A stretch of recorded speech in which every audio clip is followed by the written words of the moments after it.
तर आज जे आपल्याला चीफ गेस्ट म्हणून लाभलेले आहेत ते म्हणजे हर्षद खांडरे सर, जे स्वतः एक फाईन आर्टिस्ट आहे. तुम्हाला सगळ्यांना आता माहीतच आहे.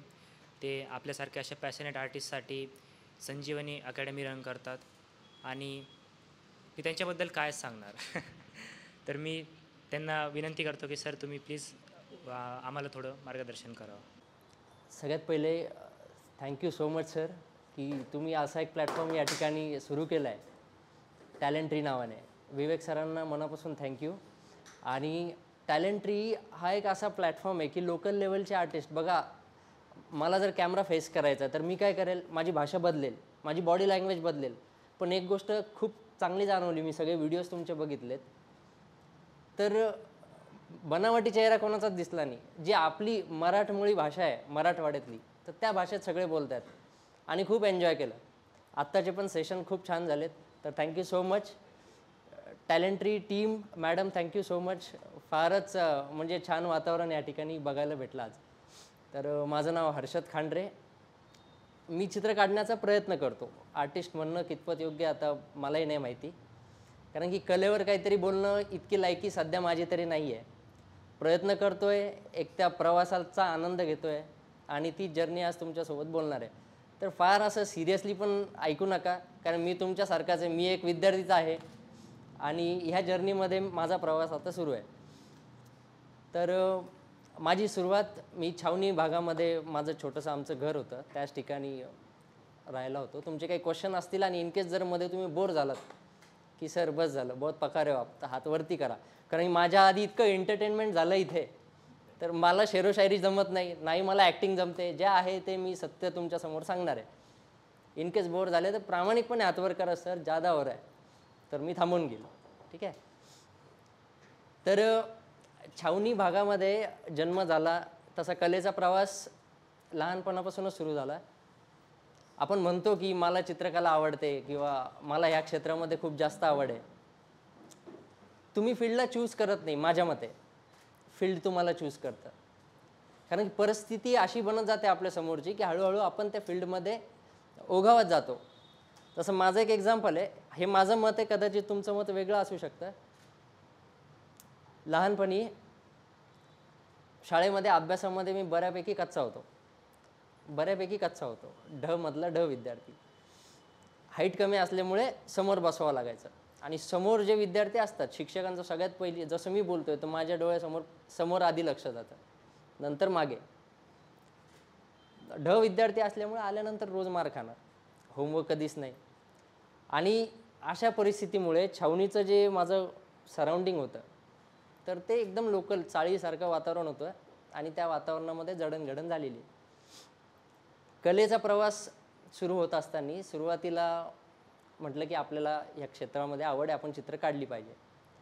10वीमध्ये मी नापास झालो, इतिहासासारख्या विषयात नापास झालो. त्याच्यामुळे माझ्याकडे काहीच ऑप्शन उरलं नाही ITI शिवाय. आमची एक आत्या आहे, ती म्हटली की तू आता ITIत जा आणि तुला ज्या फील्डमध्ये आवड आहे तिथे काहीतरी कर. तर ITIमध्ये कमर्शियल पेंटिंग नावाचा एक डिप्लोमा सर्टिफिकेट कोर्स होता 6 महिन्याचा, तो मी कंप्लीट केला. आणि ते केल्यानंतर असं वाटलं की आपल्याला पेंटिंग चांगलं जमतं आहे. मग तिथून तो प्रवास सुरू झाला. शाळेत पण आधी चित्र काढायचो, पण मग हळूहळू डेव्हलप होत गेलो. ITI केल्यानंतर चांगलं रायटिंग जमायला लागलं, तर साईनबोर्ड वगैरे जे असतात, चहाची टपरी असेल, हॉटेल असेल, याच्यावर नाव टाकायला सुरुवात केलं. मग हळूहळू मार्केटची परिस्थिती कळायला लागली. अचानक श्रीमंती माणसाला येत नाही, लक्षात ठेवा. तुम्ही कुठलीही कला करता तर सगळ्यात पहिला प्रश्न स्वतःला विचारा की तुम्ही आनंदी आहात की नाही. सध्या जी काही कंडिशन आहे, तुम्ही आनंदी आहात की नाही. माझ्या मते लाईफचा अल्टिमेट पर्पज हाच आहे. तुम्ही काहीही करा, तुम्ही आनंदी आहात का त्यात. जर तुम्ही नसाल तर मग काहीतरी गडबड आहे. तसं मला आनंद कलेतून मिळतो म्हणून मी ही फील्ड चूज केली. दुसरी गोष्ट, कलेतला प्रवास ज्यावेळेस सुरू झाला, परत तुमच्या डोक्यात आताही येत असेल, म्हणजे स्पेशली विद्यार्थ्यांसाठी बोलतोय, इन्कम सोर्स किती होईल. इन्कमवर पहिले आपण विचार करतो, तर त्याचा विचार सध्या नका करू, आनंदाचा विचार करा. आणि फक्त आनंदच महत्त्वाचा नाही आणि फक्त पैसाही महत्त्वाचा नाही आहे, यातला एक मध्यम मार्ग शोधा. तुम्ही उपाशी राहून कला करू शकत नाही. तुम्हाला आधी तुमचं पोट भरावं लागेल, मगच तुम्ही कलेकडे व्यवस्थित काम करू शकता. एक काळ होता की आर्टिस्ट उपाशी राहायचा आणि मग काम करायचं, सगळं काही जमून जायचं. आजकाल तसं होत नाही. तर स्टेप बाय स्टेप तुम्हाला डेव्हलप करावं लागेल. अशी सुरुवात झाल्यानंतर आर्ट टीचर डिप्लोमा केला गव्हर्नमेंट स्कूल ऑफ आर्टला संभाजीनगरमध्येच. त्याच्यानंतर जे स्कूल ऑफ आर्टचं एक एंट्रन्स असतं, फाईन आर्टची जी CET असते ती CET दिली. CET दिल्यानंतर माझा भारतातून रँक 6वा होता. तर साहजिक आहे मला जे स्कूल ऑफ आर्ट कुठलाही ब्रांच त्यातलं भेटणार होतं. तर सगळ्यात पहिली गोष्ट की ही नेगेटिव्हिटी काढून टाका की पेंटिंग केल्याने काही होत नाही.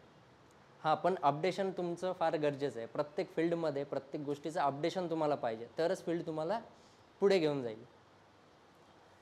आर्टचं जर्नी बघा कसं असतं. ज्यावेळेस आपण काम सुरू करतो, पेंटिंग स्टार्ट कसं होतं, थिंग्स ऑब्झर्व कशा करायच्या, एक आर्टिस्ट कसा बघतो बघा ऑब्जेक्टकडे. आता मी जर तुमच्याकडे बघतोय आणि जर माझं स्किल आहे पोर्ट्रेटचं, तर मी शेड अँड लाईट बघेल, तुमचं ड्रॉइंग बघेल. जर माझं फील्ड आहे क्रिएटिव्हचं, तर मी तुमचे एक्सप्रेशन बघेल. मी बघेल की अरे हा माझ्याबद्दल आता काय विचार करतो, हा काहीतरी कदाचित हा बोर झाला, त्याला वाटतं हा माणूस पकवतोय, किंवा एखाद्याला वाटतं की अरे हे याचं बॅकग्राऊंड अजून काय असेल, काय नसेल. तर ह्या गोष्टींवर जो विचार करतो, एक्सप्रेशन वाईज आलं.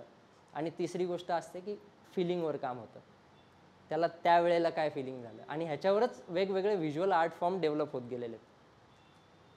बेसिक लेवलला बघा, पेंटिंग ज्यावेळेस आपण बघतो ना, आपल्याला एक वेगळा समज असतो जो आपण फिल्मी स्टाईलचे आर्टिस्ट बघितलेले आहेत, की एक कॅनव्हास लावलेला आहे, आपण रील्स वगैरे बघतो, त्याच्यावर तो असा कलर फेकतो.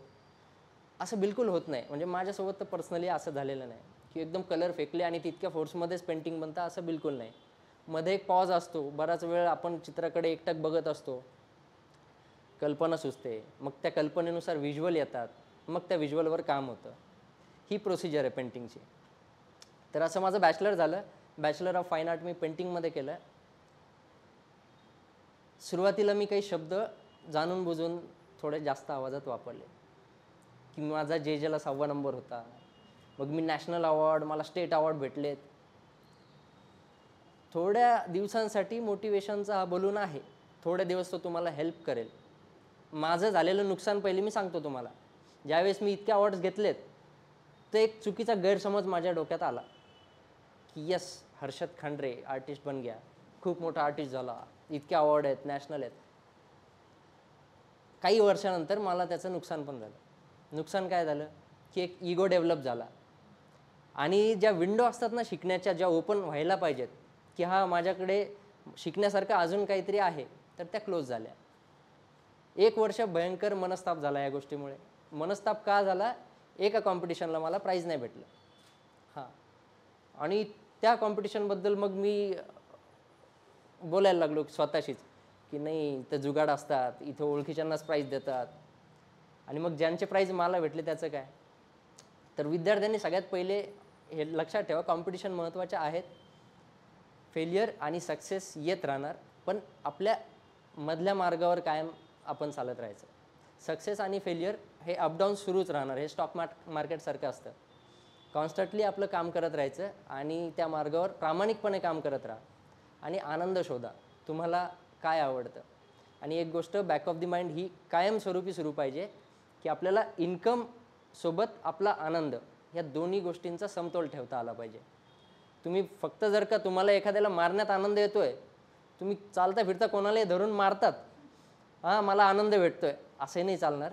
तुम्ही एक ह्युमन आहात, तर तुमची एक जबाबदारी आहे. त्या सगळ्या गोष्टींना लक्षात ठेवून मग तुम्ही हे फील्ड एन्जॉय केलं पाहिजे. त्याच्यानंतर मी मास्टर्स केलं पोर्ट्रेटमध्ये.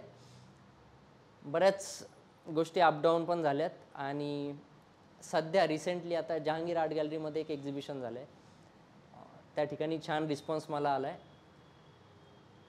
माझी सुरुवात क्रिएटिव्हची जी आहे, क्रिएटिव्ह पेंटिंगमध्ये तर काही प्रकार असतात ज्यांना बिलकुलच जजमेंट नाहीच या फील्डबद्दल, त्यांना सांगतो. एक असतं की फॉर्मलिस्टिक आर्टवर्क, ज्याच्यामध्ये आपण एक अर्थ लावू शकतो की हां ह्याच्यात काहीतरी आहे. जसं हे पेंटिंग तुम्ही बघता, इथे खिडकी आहे, इथे काहीतरी ऑब्जेक्ट ठेवलेलं आहे, मग त्याचा काहीतरी आपण अर्थ लावतो. ह्याच्यामध्ये फॉर्म आला आहे, फॉर्मॅलिस्टिक आर्टवर्क्स आहेत. किंवा एखादी फिगर आली आहे, तर आपण त्या फिगरवर बघतो, तर ते फिगरेटिव्ह पेंटिंग झालं.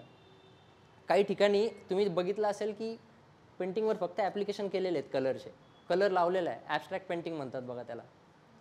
बऱ्याच वेळेस कॉमनली लोकांमध्ये हाच प्रश्न असतो, काय केलं आहे त्या पेंटिंगमध्ये, 2 तर स्ट्रोक मारले, 1.25 कोटीला हे चित्र गेलं गायतोंडेंचं, हां इतके करोड काबर दिलेत. त्याच्यावर आपण थोड्या वेळानंतर येऊ. हा एक प्रकार असतो, एक फॉर्मॅलिस्टिक असतो, एक ॲब्स्ट्रॅक्ट असतो, एक सेमी ॲब्स्ट्रॅक्ट असतो, आणि आता सध्या कलेचं फील्ड इतकं बदललेलं आहे ज्याला आपण कंटेम्प्ररी आर्ट म्हणतो. तर कंटेम्प्ररी आर्टमध्ये AIचा यूज होतो. स्कल्पचर्स, पेंटिंग्स, व्हिडिओज या सगळ्या गोष्टींचा याच्यात वापर होतो. आणखीन एक नवीन फील्ड याच्यात आलं आहे ज्याला परफॉर्मन्स आर्ट म्हणतात. म्हणजे आपल्या फिलिंग्सला घेऊन आपण तसा परफॉर्मन्स त्या ठिकाणी द्यायचा. तर या बऱ्याचशा गोष्टी आहेत. माझा प्रवास जो आहे तर तो लँडस्केपपासून सुरुवात झाला. लँडस्केप सकाळी आम्ही कॉलेजला जाताना बसस्टँडच्या जवळच आम्ही एक रूम केली होती.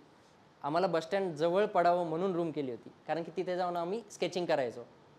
स्केचिंग काय असतं बघा, तुम्ही बसलात आणि मी तुमचा स्केच करतो आहे. स्केच करताना खूप कमी वेळ आपल्याला भेटतो. तो मॉडेल तितक्या वेळ तसाच बसलेला राहत नाही, आपल्याला तेवढ्या वेळात त्याचं पटकन स्केच करावं लागतं. म्हणून आम्ही याच्याजवळ ती एक रूम केली बसस्टँडजवळ, स्केचिंग करायचो, लँडस्केप करायचो. लँडस्केप एक प्रकार आहे म्हणजे ज्या ठिकाणी आपण स्वतः ऑन दी स्पॉट त्या ठिकाणी जाऊन आपण पेंटिंग करतो, त्या लोकेशनचं पेंटिंग करतो. तर सुरुवातीला मी काही लँडस्केप केलेत, त्यातलं हे एक लँडस्केप आहे. चेंबूर या ठिकाणी मुंबईला असताना मी एक लँडस्केप केलं होतं. हे ऑब्जेक्ट बघितल्यानंतर त्याचं जे फर्स्ट इम्प्रेशन ज्या माझ्या माइंडवर झालं, ह्याचं टॉपिक आहे रस्टेड म्हणून. रस्टेड म्हणजे गंजलेली तिथे वस्तू होती, आणि आता ही जी खिडकी आहे ही त्या बाजूला होती, पण पेंटिंग करताना मला असं सुचलं की आपण याला थोडंसं सेंटरला अरेंज केलं तर आणखीन चांगलं होईल.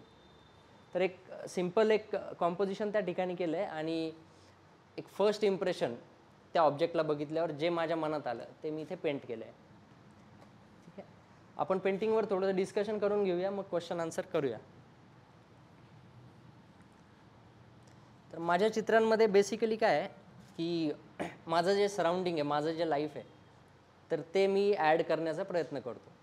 या ठिकाणी आणखीन एक पेंटिंग आहे.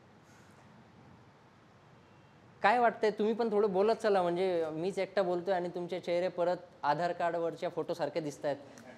तर बेटर आहे की आपण असं इंटरॅक्शन ठेवूया.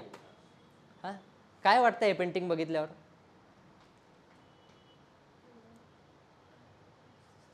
तुम्ही बोला, हे माझे स्टुडंट आहेत, यांनी बघितलेले आहेत. काय वाटतंय ह्या पेंटिंगला बघितल्यावर? काय वाटतंय, त्याच्याकडं काय जाणवतंय त्यात?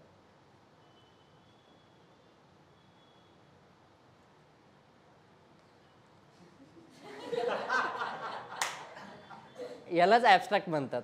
काहीतरी जाणवतंय पण बोलता येत नाही. बरोबर आहे, काहीतरी जाणवतंय. तर तुम्ही त्याच्याकडे बघितलं तर तुम्हाला ओव्हल शेप दिसत आहेत, 6 ओव्हल त्या ठिकाणी आहेत. बरोबर आहे. ॲब्स्ट्रॅक्शन असंच असतं, फील तर होतंय पण बोलता येत नाही. बघा, ज्या ठिकाणी शब्दांची गरज भासत नाही किंवा शब्द अपुरे पडतात त्या ठिकाणी कला काम करते. ॲब्स्ट्रॅक्शन थोडक्यामध्ये असंच आहे की मला काहीतरी सांगायचं आहे. आता बोलणं हा माझाही प्रांत नाही आहे, पण टीचिंगमुळे मला बोलावं लागतं आहे, पण काहीतरी जाणवतं आहे. आता ह्याच्या मागे स्टोरी अशी आहे, आपण जे जगतो ते चित्रात जर आलं तर आणखीन बेटर आहे.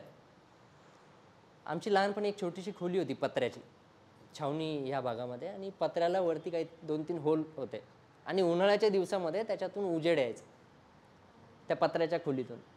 आणि लहानपणीचा आमचा एक तो गेमच असतो ना की आपण तो लाईट असा आपल्या हातावर धरण्याचा प्रयत्न करायचो. आम्ही असा तो लाईट फिरवायचो आणि धरण्याचा प्रयत्न करायचो लाईटला. लहानपणी कळत नव्हतं की लाईटला आपण धरू शकत नाही, कारण लाईट एक अशी एनर्जी आहे, त्याला आपण थांबवू शकत नाही, तो आडतो कुठेतरी, पण त्याला आपण धरू शकत नाही लाईटला. हे नॉलेज त्यावेळेस नव्हतं. फाईन आर्टला गेल्यानंतर जे स्कूल ऑफ आर्टमध्ये आमचे एक यादव सर आहेत. यादव सर लेक्चर घेतात खूप भयंकर. 2 दिवस आता जसे तुम्ही बसलेले आहेत तर आम्ही लिटरली झोपायचो, कारण बोलणं कळतच नव्हतं यादव सरांचं. सेल्फ एक्सपिरियन्स आणा, स्वतःचा रिसर्च करा, काहीच कळत नाही. 3 दिवसानंतर मी वैतागलो आणि मी 2 दिवस कॉलेजला सुट्टी मारली. 2 दिवस कॉलेजलाच गेलो नाही. मग काय केलं, एक पुस्तक वाचलं होतं मी प्रभाकर बर्वेंचं, कोरा कॅनव्हास म्हणून. त्यांनी एक मेथड अशी सांगितली होती, मी कोरा कॅनव्हासकडे बघत बसलो, मग मला काहीतरी सुचत गेलं, म्हटलं आपण प्रयत्न करून बघूया. तर कॅनव्हास लावला आणि कॅनव्हासकडे बघितलं आणि इतके भयंकर थॉट्स माझ्या डोक्यात सुरू व्हायला लागले. मला भीती वाटायला लागली हॉस्टेलला. अख्खं हॉस्टेल रिकामं, सगळं कॉलेजला गेलंय आणि मला भीती वाटायला लागली कॅनव्हासवर बघता बघता. वेगवेगळे इमॅजिनेशन व्हायला लागले. अरे म्हटलं हे काहीतरी वेगळीच प्रोसेस आहे. आणि ते आठवता आठवता मला एक प्रसंग आठवला की मी लहानपणी लाईटसोबत असा असा खेळायचो. मेमरी वरती आल्या माझ्या. म्हटलं आपण ह्याच्यावर एक प्रयत्न करून बघूया. 2 दिवस काही व्हिज्युअल समोर नाही आले, पण 2 दिवसानंतर मी एक असं पेंटिंग केलं. आणि याच्यामागे रिसर्च असा आहे बघा लाईटचा. ह्याचा टॉपिक आहे ट्रान्सफॉर्मेशन. एका फॉर्ममधून लाईट दुसरीकडे कसा ट्रान्सफॉर्म होतो. म्हणजे ह्याच्यासाठी परत एक मी रिसर्च असा केला, परत एक पत्रा मी शोधला त्या ठिकाणी, त्याला एक होल केलं, त्याच्यावरून सनलाईट घेतला आणि सरफेसवर तो सनलाईट ओव्हल किंवा सर्कल पडत होता. पण ज्या ठिकाणी त्या पत्र्याला कट आहे त्या ठिकाणी असा स्टारसारखा शेप होता. तो तर सर्कल नाही आहे, पण सरफेसवर सर्कल आला आहे. मग हे का झालं? मग ह्याचा मी थोडा शोध घेतला. तर एखादी वस्तू आपल्यापासून ज्यावेळेस दूर जाते तर ती शून्यवत होते. आणखीन थोडंसं रिसर्च केला तर रजा नावाचे एक आर्टिस्ट आहेत, त्यांचं पेंटिंग बघितलं. काहीच नाही, एक शून्य काढला आहे ब्लॅक कलरचा, 0 आहे, त्याला ब्लॅक कलर दिला आहे. हे मोठ्या मोठ्या बुकमध्ये नाव. म्हटलं काय असं? ज्यावेळेस त्यांची स्टोरी ऐकली तर रजा त्यांना त्यांच्या शिक्षकांनी एक शिक्षा दिली होती, अभ्यास करत नव्हते म्हणून, की बेंचवर उभा राहा आणि हात वर कर. हात वर करून सरळ भिंतीकडे बघितलं तर त्या भिंतीवर त्यांना एक तो टिंब दिसला, बिंदू दिसला. तर बिंदू हा रजांच्या चित्रात आला. आणि आपण म्हणतो पण सगळ्या गोष्टींची सुरुवात डॉटपासून होते आणि अंतसुद्धा डॉटपासून होतो. तर थोडक्यात मला सर्कल पण या ठिकाणी भेटला, एक बिंदू भेटला, सुरुवात आणि शेवटचा. तर ह्याच्यावर मी काही पुढे परत एक्सपेरिमेंट केलेत ह्या पेंटिंगनंतर. हा त्यातला दुसरा एक एक्सपेरिमेंट आहे. चारकोल आणि ॲक्रेलिक कलरचा वापर ह्याच्यात केलेला आहे. झाडांची जी सावली पडते जमिनीवर, तर त्या सावल्यासुद्धा संध्याकाळच्या वेळेला ज्या ठिकाणी करकरीत ऊन नसतं त्यावेळेस त्या शून्यवत होतात, एका 0कडे जातात.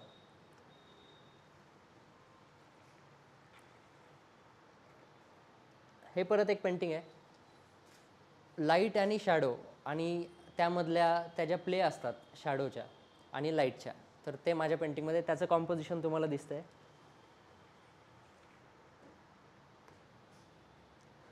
Same thing, acrylic colours use केलेले आहेत. आणि ॲक्रेलिकमध्ये तेच, ह्याच्यामध्ये सुद्धा बऱ्याच आता ॲकॅडमिक गोष्टी जसं तुम्ही शिकता की बॅलन्सिंग पाहिजे आणि डिझाईनचे काही प्रिन्सिपल असतात, तर त्याही गोष्टींचा वापर आहे.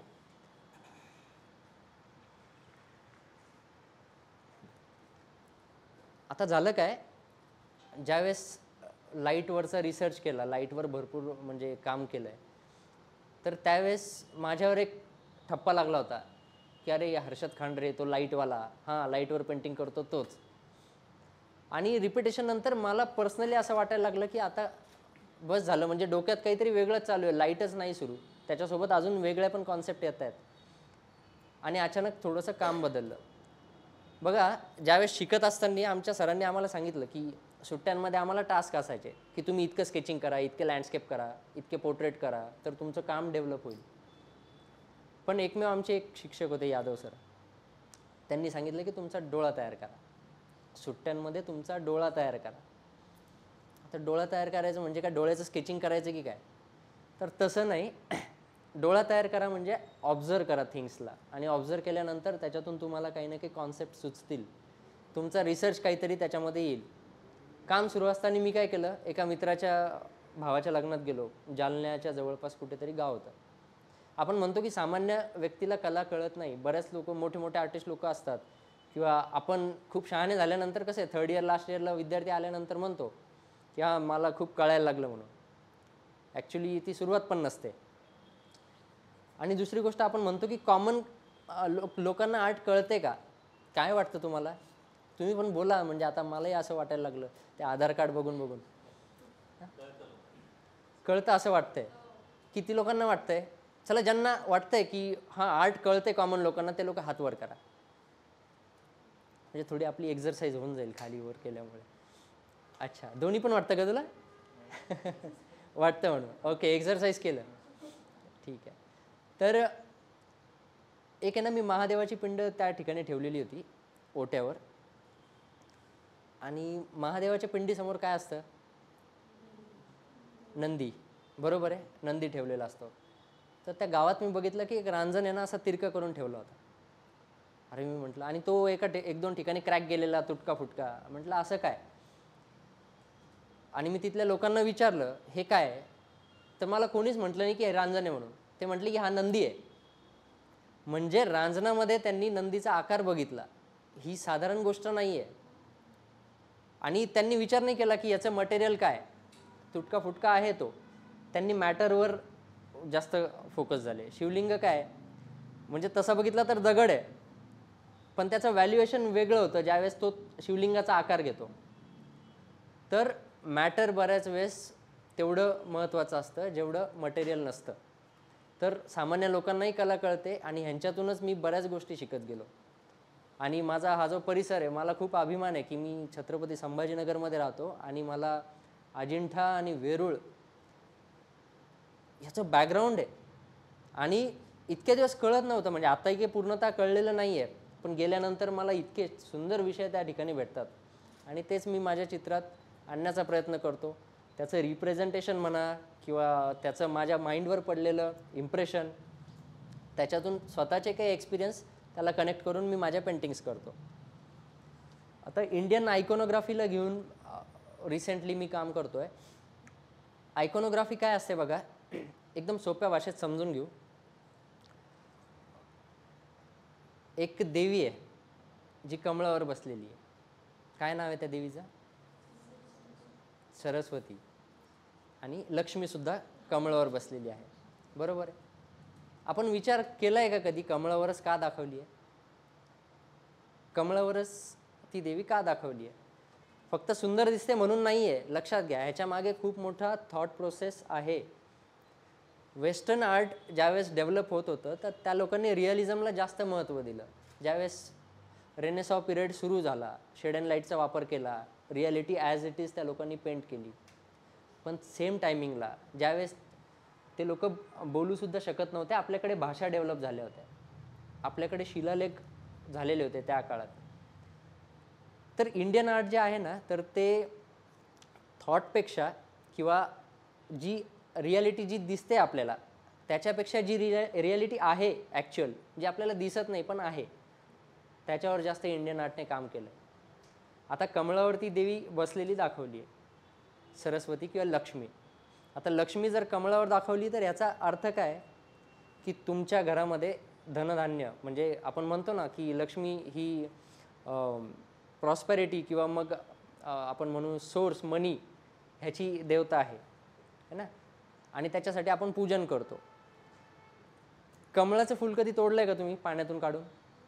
कोणी एक्सपिरियन्स केला आहे? नाही. ते तोडता येत नाही कारण की त्याच्या रूट्स एकदम ग्राउंड लेवलपर्यंत जातात, त्याला कटच करावं लागतं. तर लक्ष्मी जी आहे, धन जे आहे, तर ते तुमच्या घरात रूट लेवलपर्यंत कायमस्वरूपी असावी, हा विचार आहे त्याच्या मागे. आणि हीच इंडियन आयकोनोग्राफी आहे आणि ही खूप मला छान वाटते. तर माझ्या चित्रांमध्ये मी त्यांचा थोडा बहुत वापर केला आहे. आता हे वरचं तुम्हाला एक पेंटिंग दिसतं आहे, याचं टॉपिक आहे त्रिवेणी. आता 3 नद्या आहेत, गंगा, सरस्वती आणि यमुना. 3 नद्यांचं मी पेंटिंग केलं आहे. बरं, हे सुचलं कसं?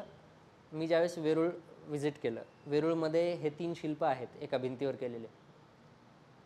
विचार करा ना, तुम्हाला जर मी सांगितलं की तुम्हाला एका नदीचं चित्र काढायचं आहे, तर आपल्या डोक्यात नदी अशीच येणार ज्याच्यामध्ये पाणी आहे, सगळ्या गोष्टी आहे.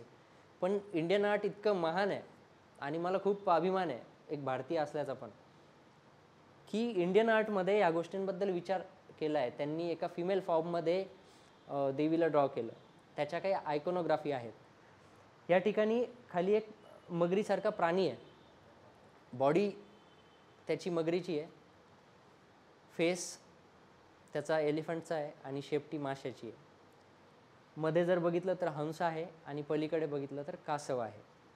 ज्याप्रमाणे लक्ष्मीच्या खाली कमळाला अर्थ होते, तशा ह्या प्रत्येक गोष्टींना वेगवेगळे अर्थ आहेत आणि ते ज्यावेळेस कळायला लागतात की अरे यार किती विचार केला या लोकांनी कला निर्मिती करताना आणि का मग आपण पण ह्याच्यावर काम नाही करायचं. तर हे पेंटिंग करताना मी काय केलं, काही मॉडेलचे रेफरन्स घेतले, फोटोशूट केलेत आणि त्यांच्या इमेजेस मी माझ्या पद्धतीने थोड्याशा जे इम्प्रेशन इंडियन आर्टचं माझ्या माइंडमध्ये होतं ते कुठेतरी टाकण्याचा प्रयत्न केला आहे. एक दुसरं पेंटिंग खाली दिसेल तुम्हाला. हे पेंटिंग बघितल्यावर थोडंसं विचित्र फिलिंग येईल आणि मी जर बोललो की हा देव आहे तर आपण शॉक होऊन जाऊ. कुठल्या अँगलने देव वाटतोय, नाही वाटत. तर ह्याचं टॉपिक आहे नवगुंजारा. नवगुंजारा हा एक क्रिचर आहे, एक ॲनिमल आहे की 9 वेगवेगळ्या ॲनिमलपासून बनलेला एक ॲनिमल. आता लोककथा लिहिण्यात आलेल्या आहेत बघा भारतामध्ये, तसंच उडिसामध्ये महाभारत लिहिण्यात आलेलं आहे आणि महाभारतामध्ये एक कॅरेक्टरचं वर्णन आहे उडिसातल्या. त्याच्यामध्ये ह्या प्राण्याबद्दल लिहिलेलं आहे. ज्यावेळेस अर्जुन तपश्चर्या करत होता तर तपश्चर्या करत असताना समोर त्याला एक असा जायंट एक प्राणी दिसतो आणि 9 वेगवेगळे ॲनिमलपासून तो बनलेला आहे आणि कुठेतरी त्याला भीती वाटते अर्जुनाला की अरे हां हे कोणीतरी हिंस्त्र प्राणी आलेला आहे आपल्याकडे, तर त्याला आपण मारलं पाहिजे. आणि बाण मारायला जाताना तो उजवा हात बघतो तर त्याच्यात त्याला कमळ दिसतं आणि नंतर त्याला कळतं की हा दृष्टांत आहे कृष्णाने दिलेला. असं लिखाण आहे महाभारतामध्ये आणि मला ते फार इंटरेस्टिंग वाटलं म्हणून मी ती एक इमेज माझ्या पद्धतीने रिप्रेझेंट केली आहे. तर हे इंडियन आयकॉनोग्राफीचा वापर करून नवगुंजारा या ठिकाणी मी बनवलेलं आहे. पुढचं घेऊया. क्वेश्चन आन्सरिंग आपण मग एक्सप्लेन करून घेतो आणि मग सुरू करूया.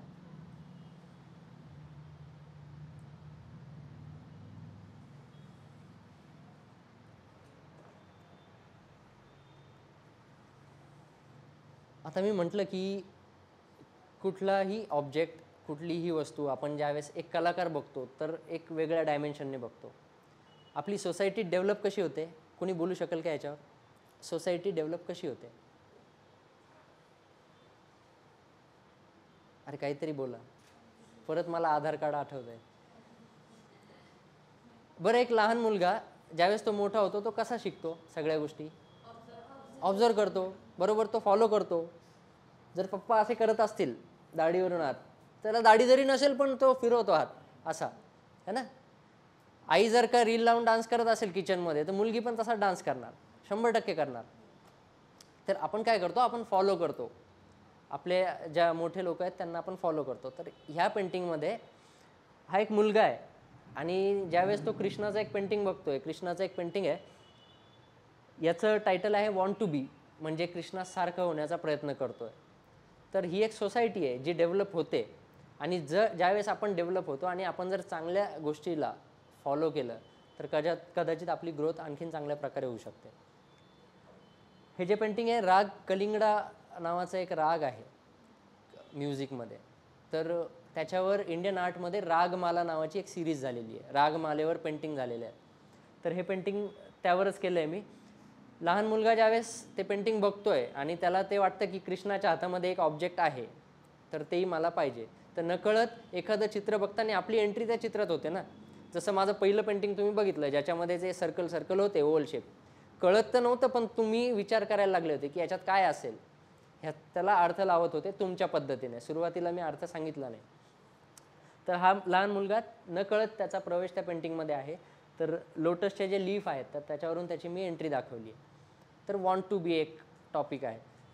नेक्स्ट हे बघा. आणि बराच वेळेस काय होतं, आपल्याला वाटतं की एवढं वाचावं लागतं, एवढं बोलावं लागतं तरच चित्र होतं का? तर असं बिलकुल नाही आहे.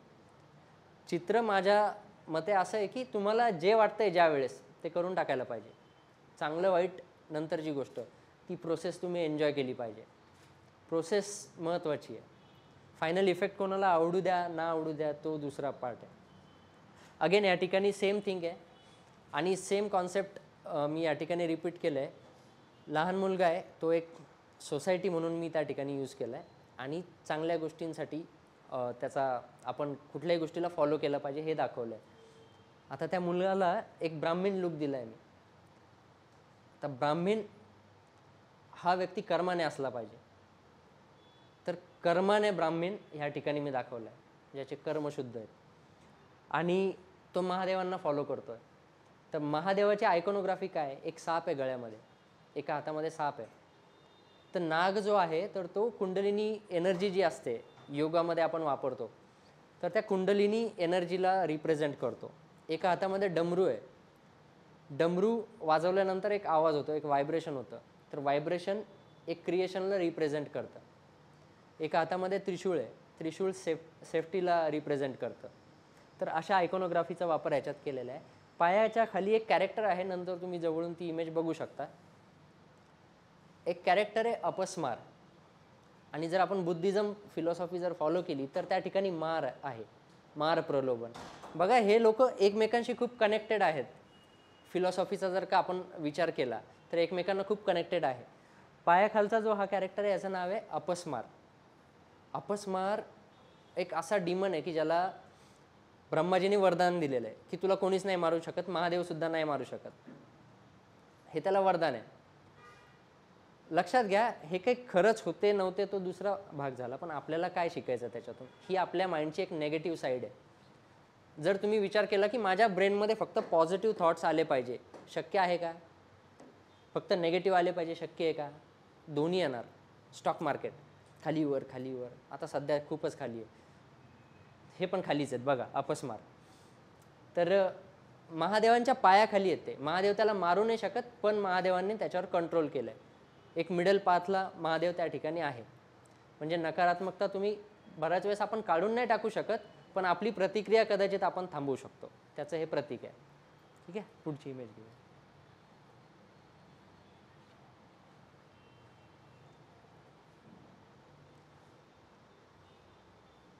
आता परत माझं जे सराउंडिंग इथलं आणि त्या सराउंडिंगपासून मी कसा इन्स्पायर होतो आणि मला कशा कॉन्सेप्ट मिळतात. सगळ्यात पहिले पेंटिंग लावण्याच्या आधी मी स्ट्रेसबद्दल विचार करत होतो. एक स्टुडंट माझ्याकडे आली की खूप स्ट्रेसमध्ये आणि खूप प्रॉब्लेम आहे. तर थोडक्यात म्हटलं तिचं वय काहीच नाही, 7वीला आहे आणि ती डिप्रेशनच्या गोळ्या घेते. कुठंतरी मनाला ते वाईट वाटण्यासारखी गोष्ट होती की अरे, एक तर पॅरेंटिंग चुकीचं होतं आहे किंवा सोसायटी एका वेगळ्या वेने चालली आहे. आणि माझ्या डोक्यामध्ये थॉट आला की इतके लहान पोरं आणि ते बोलत आहेत की डिप्रेशनची पिल मी घेते सध्या. फार वाईट घटना होती.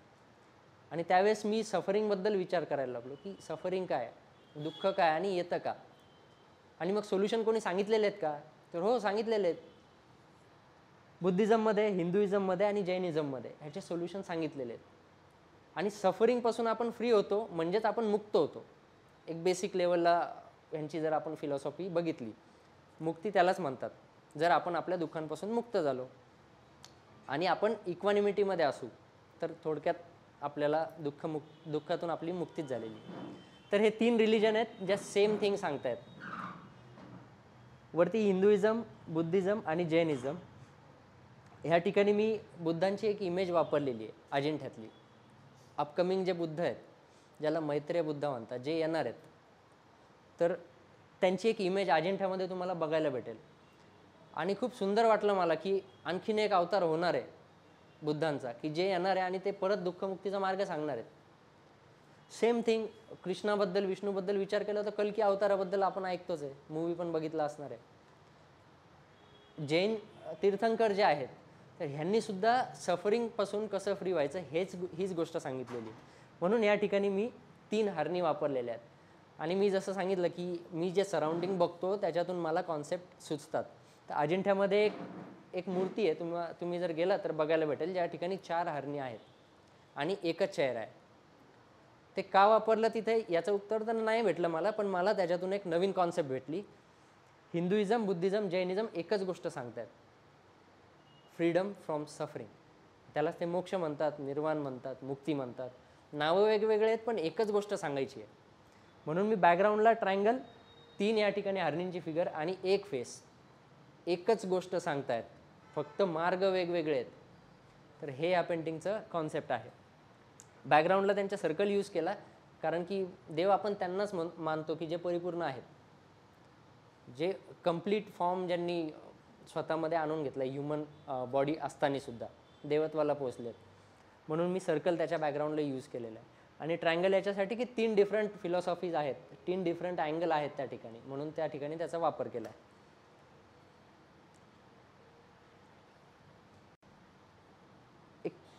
लिंगोद्भव नावाची एक कथा आहे की ज्याच्यामध्ये ब्रह्मा आणि विष्णू यांच्यामध्ये डिबेट चालते की दोन्हींपैकी श्रेष्ठ कोण.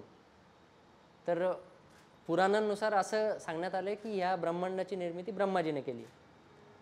मग ब्रह्मा म्हणतात की हे सगळं विश्व मीच बनवलेलं आहे, तर मीच तुमच्यापेक्षा श्रेष्ठ, असे विष्णूंना म्हणतात. आणि त्याच वेळेस विष्णू त्यांना म्हणतात की तुमचा जन्म माझ्या नाभीतून झाला आहे, त्याच्यामुळं मी श्रेष्ठ आहे.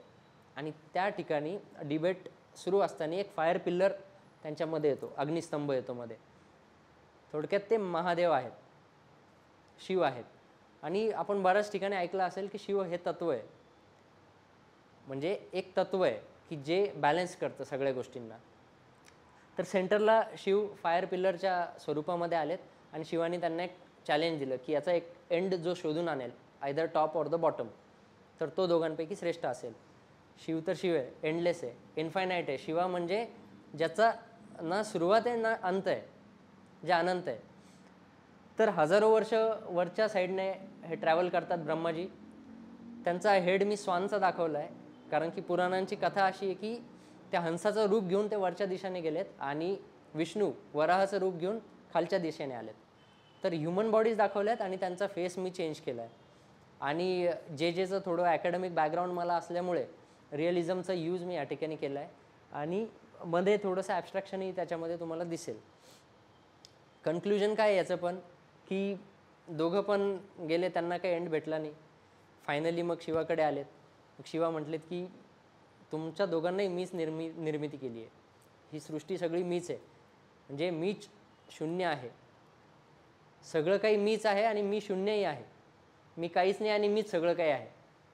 म्हणजे परत माझा जो शून्य आहे, जो प्रकाशात दिसला होता तुम्हाला पहिल्या पेंटिंगमध्ये, तो मला कुठेतरी भेटला. म्हणजे ते सुटलेलं नाही अजून, ते कुठेतरी आहे, पण ते कधी ना कधी परत वर येईल. सध्या जे सुचतंय तशा माझ्या पेंटिंग्स असतात. आणि दुसरी गोष्ट, एक तुमचा परत एक गैरसमज झाला असेल की खूप मी धार्मिक गप्पा करतोय, की मग धर्माचं नॉलेज आहे काय, याला हा वाचतो की काय. बिलकुल असं नाही आहे. मला धर्माचं नॉलेज बिलकुलच नाही आहे. थोडं बहुत जे मला कळतं आणि ज्याच्यातून मला चित्र करण्यासारखी कॉन्सेप्ट भेटली, तर त्या कॉन्सेप्ट घेतो आणि चांगला मेसेजही जातो आणि मलाही छान वाटतं. सगळ्यात पहिले मी एन्जॉय करतो आणि मग तसे व्हिज्युअल पण माझे येतात. तर असे काही चित्र आहे आणि असा माझा प्रवास आहे आत्तापर्यंतचा. शिकतोच आहे, लर्निंग प्रोसेस आहे. आपल्याला जर काही क्वेश्चन असतील तर आपण क्वेश्चन वगैरे घेऊ. मी थांबतो मग. चला, थँक्यू. फ्रस्ट्रेट होतात आणि त्यांना दुसरं काही ऑप्शन मिळत नाही. तर हे जे फ्रस्ट्रेशन येऊ नये याच्यासाठी तुम्ही काय सांगाल ह्या मुलांना? जसं की मगाशी मी बोललोच होतो, खूप सुंदर प्रश्न आहे आणि खूप महत्त्वाचा आहे. कारण की मी आधीही बोललो की उपाशी राहून कला होत नाही. आपण जर उपाशी आहे तर आपण कला निर्मिती करूच शकत नाही. तर सगळ्यात पहिली गोष्ट की तुम्ही हा विचार केला पाहिजे की आपलं अर्निंग आपण करतो आहे का. हां, कलेतून तुम्ही कमिशन वर्क करा. आजकाल त्याच्यावर परत बोलेल मी नंतर, थोड्या वेळानंतर. ओनरशिपवर जास्त भर दिला जातो. ओनरशिप म्हणजे काय की आता बघा कुंभमेळा झाला आहे, तुमच्या घरात पण पाणी आहे, तुम्ही त्याच्यानेच आंघोळ करता. पण कुंभमेळ्यात जर कोणी जाऊन आलं आणि त्या गंगेतलं पाणी आणलं आहे, तर त्या पाण्याबद्दल एक आदर आपल्या मनात नकळत होऊन जातो की अरे हा, हे पाणी आणलं, मग हे आपण आंघोळीसाठी वापरूया किंवा हे प्राशन करूया. ती कुठेतरी भावना असते, बरोबर आहे ना. तर पाणी असं तुम्हाला फ्रीमध्येही मिळतं, पण याचा एक व्हॅल्यू वेगळा आहे. ते तुमच्या इमोशन्सशी कनेक्ट आहे. ज्या वेळेस तुम्ही काम करता ना, तर सगळ्याच गोष्टी कमिशन वर्क म्हणून नका बघू आणि सगळ्याच गोष्टी इमोशन म्हणून पण नका बघू. कमिशन वर्क हा वेगळा पोर्शन झाला. अर्निंगसाठी ज्या पेंटिंग तुम्ही करता, पोर्ट्रेट्स करता, लँडस्केप करता किंवा वॉल आर्ट वगैरे होतं, पेंटिंग आहेत, म्युरल आहेत, तर ह्या गोष्टी तुम्ही करू शकता. ह्याची जोड तुम्ही देऊ शकता अर्निंग सोर्ससाठी.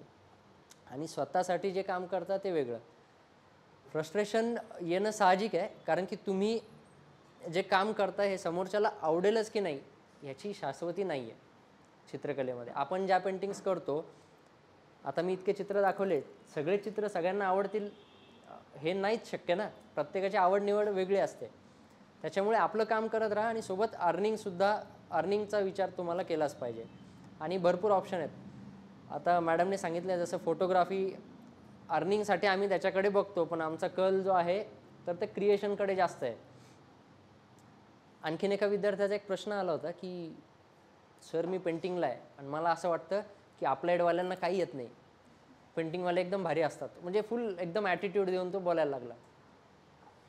तर एक खूप वाईट गोष्ट आहे कुठेतरी, कारण आपण सगळे व्हिज्युअल आर्टचे विद्यार्थी आहोत. हे सगळं व्हिज्युअल आर्ट आहे, फक्त टेस्ट प्रत्येकाच्या वेगवेगळ्या आहेत, मीडियम वेगवेगळे आहे, पण शेवटी फील्ड एकच आहे.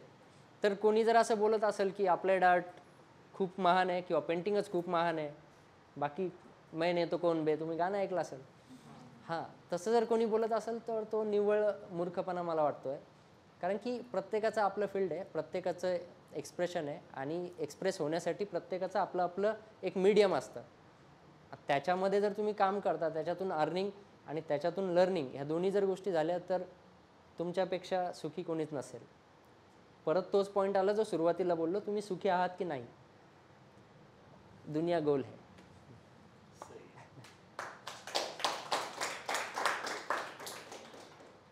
मध्ये प्राइस जाते, तर एका पेंटिंगची प्राइस म्हणजे काय फॅक्टर्स असतात ज्याच्यावरती डिपेंड असते की तो आर्टिस्ट किती एक्सपिरियन्स्ड आहे किंवा फेमस आहे किंवा त्या पेंटिंगचं मिनिंग काय किंवा ती कोणत्या एक्झिबिशनला लागली, म्हणजे प्राइस कशावर डिसाईड होते एखाद्या पेंटिंगची?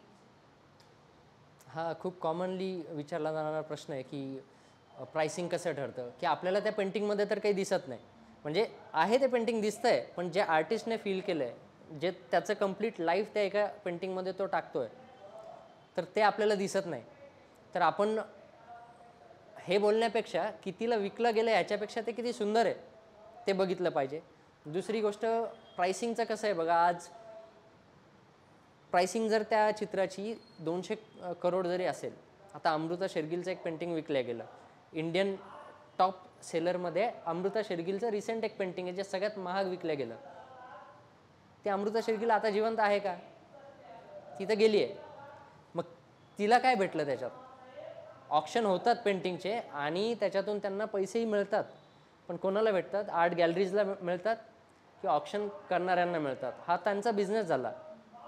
प्रॉपर आर्टिस्टला अमाऊंट किती मिळतो तेवढा भेटत नाही, ऑक्शनमध्ये ते चेंज होत जातं. तर प्राइसिंग, दुसरी गोष्ट अजून ह्याच्यावर पण डिपेंड आहे, ऑक्शनवर पण डिपेंड असतं. आणि दुसरी गोष्ट, खरंच ती आर्ट तितकी चांगली आहे का? खरं तर हे जज करणं थोडंसं अवघड आहे, कारण प्रत्येक आर्टिस्ट बोलेल की मी मनापासूनच करतो आहे, मी चांगलंच करतो आहे. तर हे सांगणं माझ्यासाठी पण अवघड आहे की कोणतं चांगलं आणि कोणतं वाईट. कला ॲक्च्युली चांगली आणि वाईट नसते, कला एक कला असते, कारण की ती एक प्रोसेस आहे. बघा, निसर्गाने प्रत्येकाला एक भाषा दिली आहे, म्हणजे मराठी हिंदी बोली भाषा वेगळी आणि एक्सप्रेस होण्याची एक भाषा वेगळी आहे. तर एक्सप्रेशनची लँग्वेज जी आहे तर ती व्हिज्युअल आर्ट आहे माझ्यासाठी. तर त्या लँग्वेजमध्ये काम करा आणि प्रोसेसला एन्जॉय करा. आणि चांगलं वाईट हे ठरवणारे काही दिवसानंतर लोक असतात, पण आधी तुम्ही ठरवलं पाहिजे किती चांगलं आहे किती वाईट आहे. अमाऊंट भेटते पण नाही पण भेटत, तो फिक्स काही सांगता येणार नाही त्याच्याबद्दल. हां,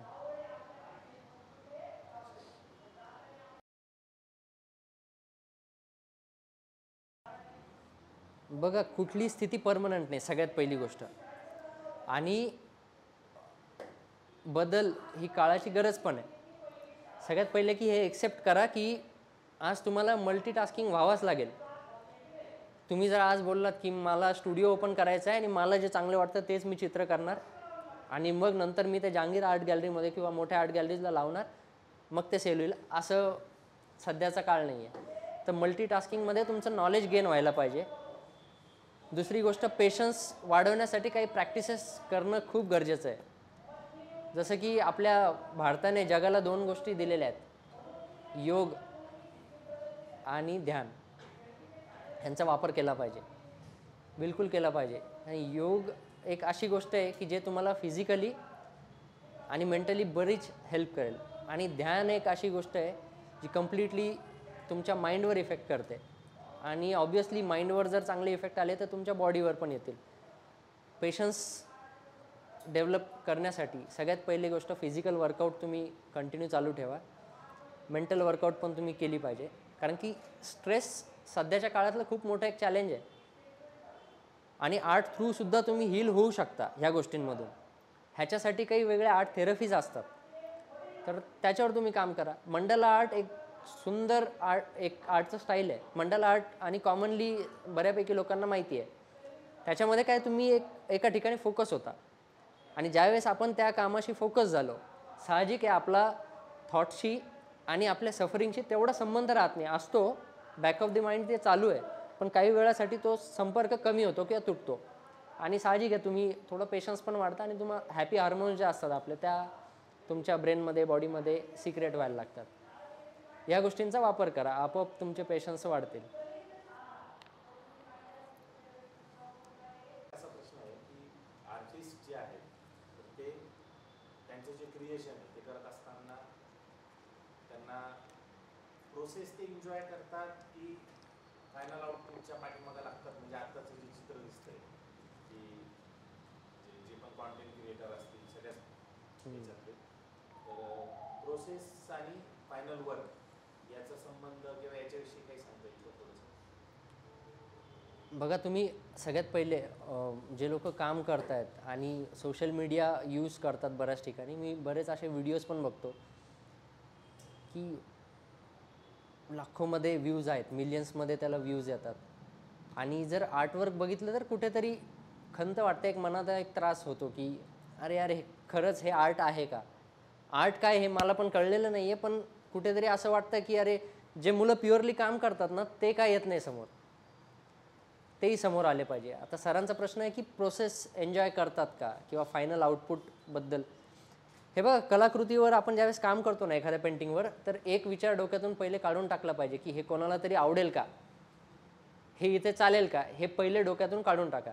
सगळ्यात पहिले की स्वतःशी प्रामाणिक राहा की मी हे जे काम करतोय ही कॉन्सेप्ट पहिले मला आवडली का, आणि हे व्हिज्युअल पहिले मला आवडेल का. जर तुम्हाला आवडेल, लोकांचं सोडून द्या, तर पहिले स्वतःचा विचार करा, स्वतःशी प्रामाणिकपणे काम करा. आवडो ना आवडो तो सेकंडरी पार्ट झाला. बघा, एक नियम असतो, अलिखित नियम आहे की प्रत्येकाच्या घरामध्ये घड्याळ पाहिजे. हा रूल लिहिलेला नाही आहे, पण सगळेजण, एक गरीबातला गरीब पण घरामध्ये घड्याळ लावतो. पण पेंटिंग असावं असं प्रत्येकाला आत्ता तरी सध्याच्या काळात वाटत नाही. बरोबर आहे ना? पेंटिंग असावंच हा नियम नाही आहे. म्हणून साहजिक आहे आपल्या डोक्यात हे पण विचार आले पाहिजे की माझं चित्र आवडतं का. बघा, तुमच्या चित्रामध्ये जर ॲस्थेटिकली तुम्ही ब्युटी क्रिएट केली तर खूप चांगली गोष्ट आहे, पण कोणाला तरी आवडेल म्हणूनच काम करणं हे तितकं मला योग्य नाही वाटत. पहिले स्वतःला ती गोष्ट आवडली पाहिजे, आणि मग दुसऱ्यांपर्यंत ती आपोआपच पोहोचेल. जसं माझं पहिलं चित्र होतं, ते बघितल्यावर कदाचित तेवढं चांगलं वाटलं नसेल व्हिज्युअली, पण ज्यावेळेस माझा एक्सपिरियन्स सांगितलं तर त्यामध्ये उत्सुकता तुमची निर्माण झाली असेल. तर प्रोसेस जी असते कामाची तिला एन्जॉय करा. तुम्हाला जे वाटलं ना, जी कॉन्सेप्ट आवडली, आणि काही बाउंड्रीज ठेवू नका काम करताना. ज्यावेळेस तुम्ही एज्युकेशन वगैरे घेताय, ग्रॅज्युएशन वगैरे तुमचं चालू आहे, तर टीचरचं ऐकाच, पण ज्यावेळेस स्वतःसाठी काही काम करताना तर त्यावेळेस ॲकॅडमिक ज्या गोष्टी तुम्ही शिकलात त्या विंडोच्या बाहेर पण निघालात, दुसरं मीडियम वापरलं तरी चालेल. आता आर्ट फील्ड इतकं मोठं झालं आहे, मुंबईला गेल्यावर कळतं की इतके डिफरंट मीडियाचा वापर होतो आहे. AI सारखा गोष्टींचा त्या ठिकाणी वापर होतो, प्रिंटिंग टेक्नॉलॉजीचा वापर होतो, व्हिडिओचा वापर होतो आहे. तर ह्यांचा वापर करा. एखादी कॉन्सेप्ट आली ना डोक्यात की मला एक व्हिडिओ शूट करायचा आहे, करा, त्याला पेंटिंगवर प्रोजेक्ट करा. रणबीर कालेकाचे काम खूप सुंदर आहेत, पेंटिंग व्हिडिओ त्यांनी एकत्र केलेत. असं काही काम तुम्हाला वाटत असेल तर करा, आणि त्या प्रोसेसमध्येच खरं तर आनंद आहे. ओके, बघा, कला एक अशी गोष्ट आहे माझ्या मते जी तुम्हाला आतून सुंदर बनवते, जी तुम्हाला सत्यासोबत कनेक्ट ठेवते. आणि सत्य ज्यावेळेस तुमच्यासोबत असतं त्याच वेळेस तुम्ही आनंदी राहू शकता. फक्त इमॅजिनेशन आणि किंवा पास्ट मेमरीज आणि फ्युचर ह्याच्यामध्येच आपण गुरफटून न राहता आपण कुठेतरी कलेला वेळ दिला पाहिजे. कारण कला तुम्हाला सत्यासोबत जोडते, आणि जो सत्यासोबत जोडला जातो साहजिक आहे तो व्यक्ती आनंदी राहतो.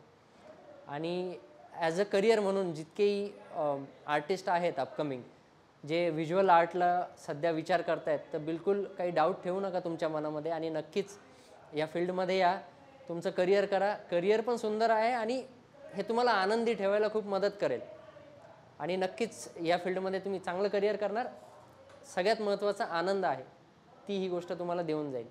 थँक्यू.